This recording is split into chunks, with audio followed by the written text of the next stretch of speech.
Okay, today we're going to be talking about putting a polish on the gun, up to and including a mirror shine. This gun is a brushed finish. You can see, if you saw my video on restoring nicks and scratches, you saw where I had put some scratches on there, but I have buffed those back out a little bit, just so, because this is the flattest surface of the gun, so it's the best part to show for polishing. You're going to need three things, including the gun. So you'll need a gun, you need an old white cotton t-shirt that you can cut into pieces, or a similar cotton cloth, and you'll need a polishing compound. I use Mother's Mag and aluminum polish. It works really well. I've used this for years. It does a really good job. So then once you have the things that you need, then we can get started. Okay, the first thing you're going to do is take your cotton cloth, your cotton t-shirt, and cut it into multiple little pieces, little squares, just little pieces like this here. And keep two stacks, because you're going to use them for two different things. So that's the first thing you want to do, is cut those into small pieces. Okay, with one cloth, what you want to do is take the Mother's Mag polish, just rub it on.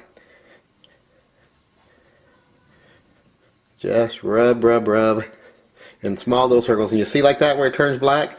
That means you need to turn your cloth. You never want to keep rubbing. Once it's turned black, you've used up that spot on your cloth. Just keep rubbing it in. Turning the cloth every time every time it turns black in a spot, just keep turning it. Okay, once you've rubbed it in real good for a while, then you take another clean white cloth and you just buff it off. Small circular motions. Every time it turns black like that, turn it. Rub with a clean spot of the cloth at all times. Just small circular motions with your thumb like that. As you can see, that's already starting to shine up. Now I'll repeat this process about 100 times. Okay, I don't know how well it'll come across on camera here, but you can see starting to get that really high gloss shine. So that's just what you got to do, just that little center area right there is where I've been concentrating on. That took about 15 minutes of rubbing. I've started rubbing on the cylinder a little bit here too. So it took about 15 minutes to get that, but as you can see, that's about the level I want it to right there. I still want to see a little grain of the metal, but I want it to have a nice polished shine. You can keep going further if you want, but that's what I'm getting to right there. It's all up to everybody how much they want. Okay, one thing I do that you may choose to do or not to do is I do put the gun in a vise at one point to get these smaller areas and the rounded areas of the barrel. I'll put it in a vise and I'll just buff it like it's a shoe shot. You know, I'll secure the vise down, of course, when I'm doing it, and then I'll just buff. You screw this to a big plank of wood, and I'll just do this. Just like I said, just like you're shining a shoes. It's good for the sides of the barrel. It's good for the trigger guard. You know, just do that, and do that with one cloth to get the polish on, another cloth to get it off, another cloth to get it on, another cloth to get it off.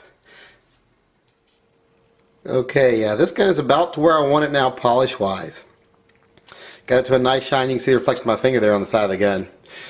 It's not exactly a mirror finish, but I'd say it's probably like a 90-95% mirror finish. I could take it a little further if I wanted to, but this is about what I think is starting to look good on the gun.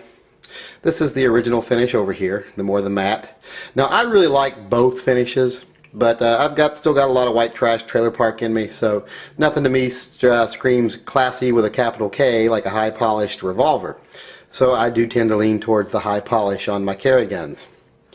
And so whether you want to take it up that high or not is your own personal preference, or whether you want to leave it brushed. Now you can take this back down to a brushed. It is easier to take it up to a polish than it is to take it back down to a good looking brush. But both ways look nice, but I just prefer a nice high gloss finish.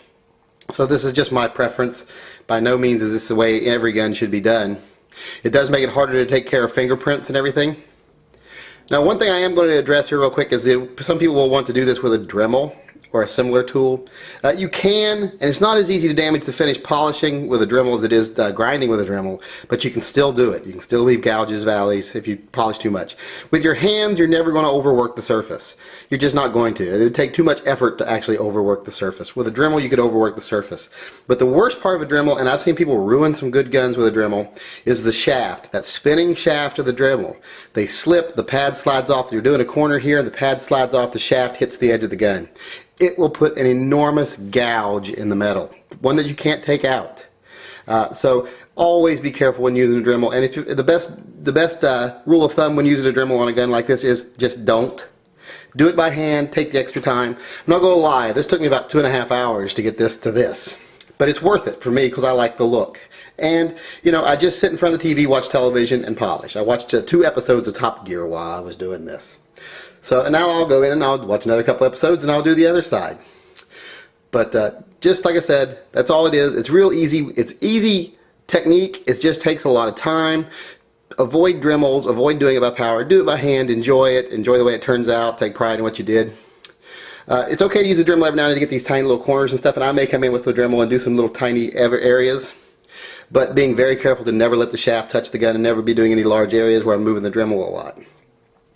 So that's how you polish up a revolver.